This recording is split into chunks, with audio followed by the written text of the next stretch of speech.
this not as a burden. Call for the church. The leaders will come. We will pray for you. We will stand with you for your healing.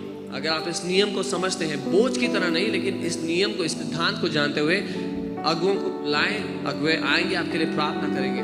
In fact, let me give you a testimony of Pastor Ram's sister, younger sister.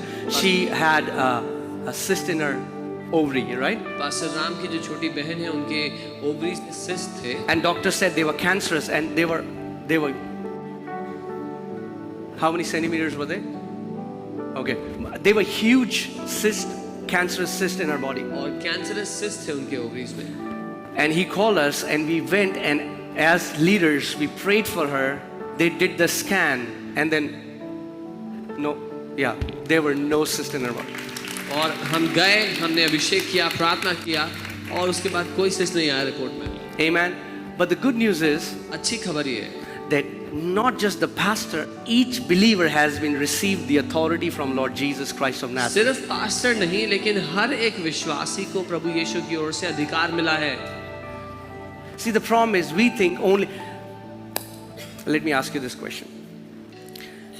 How many people recently saw soccer? You know, there was World Cup. Anybody? All the holy people here? कितने लोगों ने football world cup था वो देखा? Okay. Have you ever seen coaches go and play? कभी देखा है कि जो कोच था वो जा रहा है गोल करने के लिए भाग के? Have you ever seen coaches play the game? In cricket? Cricket में देखा है कभी? Any sport, any Olympic sport. किसी भी खेल A swimmer has a coach, so he tells the swimmer, "You let me वो do स्विमर this." को बोलता है तू रुक मैं जाता हूँ. No, because the coach's job is to equip that person. Coach की नौकरी, कोच का काम है उस व्यक्ति को प्रशिक्षित करना, उसको सिखाना. Ephesians 4:11 talks about these fivefold offices, and their role is to equip the church. But you go in the field and you play. इफिसियों की किताब जो फाइव फोल्ड मिनिस्ट्री की बात करती है, उनका काम है आपको प्रशिक्षित करना, आपको सशक्त करना, ताकि आप जाएं और सेवकाई के कामों को करें. I'm telling you, I've received call. They say, "Pastor, this woman is manifesting. Come and cast the demons." I say, "No, I will not do that." Manifesting. Come and cast the demons. I say, "No, I will not do that." मेरे को call आया और कहा pastor जी ये औरत में दुष्ट आत्मा है, इसको आके निकाल दो. मैंने कहा मैं नहीं आता. I said, "Because you have the same authority as I have. मैंने कहा क्योंकि तुम्हारे पास वही अधिकार है जो मेरे पास है. You need to exercise that authority." उस अधिकार को काम में लाओ. And then next Sunday they'll come. They'll say, "It was so easy." और फिर अगले रविवार वो आते हैं, बहुत आसान था दुष्ट आत्मा को निकालना. Isn't that we have over spiritualized walking in healing and miracles? It's easy. हमने बहुत ज्यादा आत्मिक बना दिया चंगाई Because it's not about your godliness, it's about the delegated authority that you have received in the name of Jesus. क्योंकि आप अपनी क्षमता से नहीं कर रहे, लेकिन जो ईश्वरीय अधिकार आपको मिला है उसके द्वारा कर रहे हैं. Amen. Amen. The Bible says people were getting saved and they were added. How were they added? Were they like they were getting saved and they were ping? They were appearing in the church? No, somebody was adding them in the church. Bible कहती है लोग उद्धार पाए जा रहे थे, बचाए जा रहे थे और कलीसिया में जुड़ रहे थे. कैसे जुड़ रहे थे? कोई लेकर के आ रहा था उनको. Amen. Your responsibility is to go out, preach the gospel, heal the sick, cast out demons, and then add them in the church where they can grow and mature and be equipped for the work of ministry. ये आपकी जिम्मेदारी है कि आप बाहर जाएं, लोगों को उद्धार दें, उनको चंगा करें, उनकी बीमारी को ठीक करें, दुष्ट आत्मा को निकालें, उनको फिर लेकर के आए कलीसिया में, ताकि वो कलीसिया में जुड़े. Wow. Some people are like, मैंने करना ही नहीं, जो बोल लो. So why don't you, come on, I give you this authority, okay? Turn to your neighbor, hold them and shake them. Come on, shake your neighbor. पकड़ो, थोड़ा हिलाएं उनको. Come on, say neighbor, पड़ोसी wake up. उठ जाओ. Amen. You have a role to fulfill. आपको काम दिया गया है जो पूरा करना है आपको. Amen. The problem is right now, 2%, there is 2% leadership, rest are members. 2% of leadership is doing everything. They are preaching, they are healing the sick, they are casting out demons, and rest of the people, they come, they say, they go home. No, that's not your job. Your job is to be equipped so that you can walk like Jesus walked. You preach the gospel, you heal the sick, you cast out demons, you walk in miracles. मसीह जगत में जो समस्या है वो ये है कि 2% leaders हैं जो सारा काम कर रहे हैं सेवकाई का, बाकी 98% बैठ के ताली बजा रहे हैं, सीटी बजा रहे हैं। नहीं, उन 98% का काम है कि जाएं और सेवकाई के कामों को करें। Amen. Come on, look at your hands. अपने हाथों को देखें। Say, my hands are anointed बोले मेरे हाथों का अभिषेक किया गया to है deliver people. कि लोगों को छुटकारा दे। Say, I am anointed मैं अभिषेक किया गया हूँ with the Spirit of God. परमेश्वर की आत्मा के द्वारा। God lives in me परमेश्वर मुझ में रहता है and sets the captives free और बंधन में पड़ों को छुड़ाता है through me. मेरे द्वारा। In Jesus' name. यीशु के नाम में।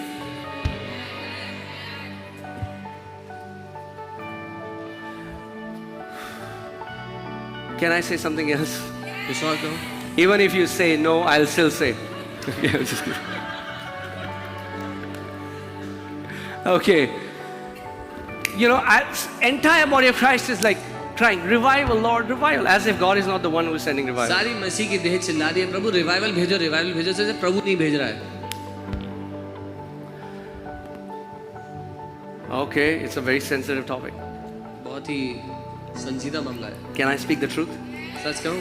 Okay. Let's say there are 800 people here, for example. मान लीजिए 800 लोग हैं यहाँ पे भी। Right? Now this week, इस हफ्ते or forget about this. Imagine if there are, let's imagine there are 50,000 born again believers in New Delhi. 50,000. मान लीजिए दिल्ली शहर में 50,000 There are विश्वासी। many more. I'm just giving you an example. बहुत ज़्यादा है पर मैं उदाहरण दे रहा हूँ। Okay, 50,000 believers.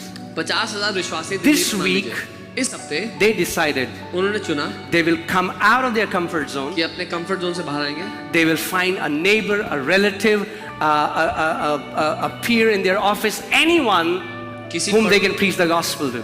किसी अपने पड़ोसी को, अपने रिश्तेदार को या दफ्तर में जिसके साथ उठना बैठना है उसको ढूंढेंगे, सुसमाचार सुनाएंगे। And in 1 week, एक हफ्ते में they only win one person for Jesus. How many? One person. एक हफ्ते में वो एक ही व्यक्ति को प्रभु के पास लेके आएंगे। That's it. बस Okay. ठीक है।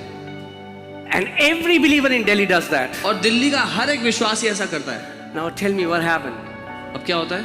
In 1 day, एक दिन में the number of believers doubled in Delhi. विश्वासियों की गिनती डबल हो गई है। Isn't that a revival?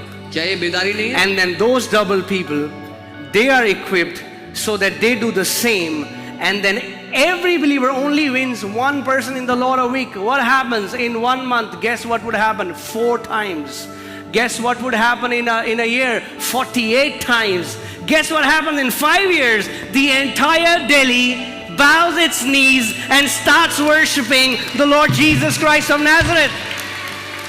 और क्या होगा अगर ऐसे ही करने लग जाए कि एक हफ्ते में उन्होंने कुछ लोगों को सुसमाचार, एक व्यक्ति को सुसमाचार सुनाया, फिर उसको प्रशिक्षित किया, फिर अगले हफ्ते उन्होंने भी वैसा ही किया, एक महीने में 4 गुना बढ़ जाएंगे वो संख्या में, और एक साल में 48 गुना बढ़ जाएंगे। दिल्ली, पूरी दिल्ली बचाई जाएगी। But we are like, oh God, you move. And God is saying, why don't you move? और हम कह रहे हैं प्रभु आप करें जो करना चाहते हैं। प्रभु कह रहे हैं तुम क्यों नहीं करते जो मैंने कहा है। He said, I moved. I came from heaven 2,000 years ago. Now it's your turn to move. मैं पहले ही 2000 साल पहले कर चुका था जो मुझे करना था, अब तुम्हारी बारी है। Amen. You know, an amazing man of God, Reinhard Bonnke, he used to say that God will pull you out of your deepest pit, but he will not pick you from your comfortable chair. प्रभु के अद्भुत जन Reinhard Bonnke वो कहते थे, परमेश्वर आपको गहरे गड्ढे में से तो बाहर निकाल लेंगे, लेकिन आपकी कंफर्टेबल कुर्सी से नहीं उठाएंगे। Acts 1:8. पेतों के काम 1 उसका 8। You shall receive power when Holy Spirit comes upon you, and you shall be my what? Witnesses. तुम सामर्थ्य को ग्रहण करोगे जब तुम्हारे ऊपर पवित्र आत्मा उतर आए, और तुम मेरे गवाह ठहरोगे। Amen. Holy Spirit resting upon us, the biggest function for us is to be a what? A witness. पवित्र आत्मा हमारे ऊपर आने का सबसे बड़ा कारण क्या है? कि हम गवाह बन जाएं। Amen. Church, I want to encourage you. कलीसिया में आपको प्रोत्साहित करना चाहता हूँ, Please do not come to church alone. अकेले ना आए कलीसिया। Go out, preach the gospel, heal the sick, cast out demons, do the wonders of the Lord, and then get people added in the church so that they can get equipped, they can go out. And I'm telling you, I believe with all my heart that in our lifetime we will see this nation transformed by the gospel of Lord Jesus Christ of जाएं, Nazareth. सुसमाचार का प्रचार करें, बीमारों को चंगा करें, दुष्ट आत्मा को निकालें। और मैं ये जानता हूँ कि अपने जीवन काल में हम इस देश को यीशु मसीह की आराधना करते हुए देखेंगे। Amen. The Lord did that in South Korea, प्रभु ने साउथ कोरिया में ऐसा ही किया। a complete Buddhist nation. एक पूरा बुद्धिस्ट देश था God transformed. जो बदल गया। He's the same God. वो वही परमेश्वर What है। he did in South Korea, he can do it in India and more. जो उसने साउथ कोरिया में किया वो भारत में और उससे भी बढ़कर कर सकता है। Are you ready? तैयार हो? Yeah? So don't wait for the move of God. Say, I'm not waiting for the move of God बोले मैं वेट नहीं कर रहा, परमेश्वर कुछ करेगा, because I am the move of God. क्योंकि मैं ही परमेश्वर का काम हूँ जो Okay, hear परमेश्वर this. कर रहा है। Where does God live? परमेश्वर कहाँ रहता है? 1 Corinthians 1:27. This mystery that was hidden from ages and generation has now been revealed into us.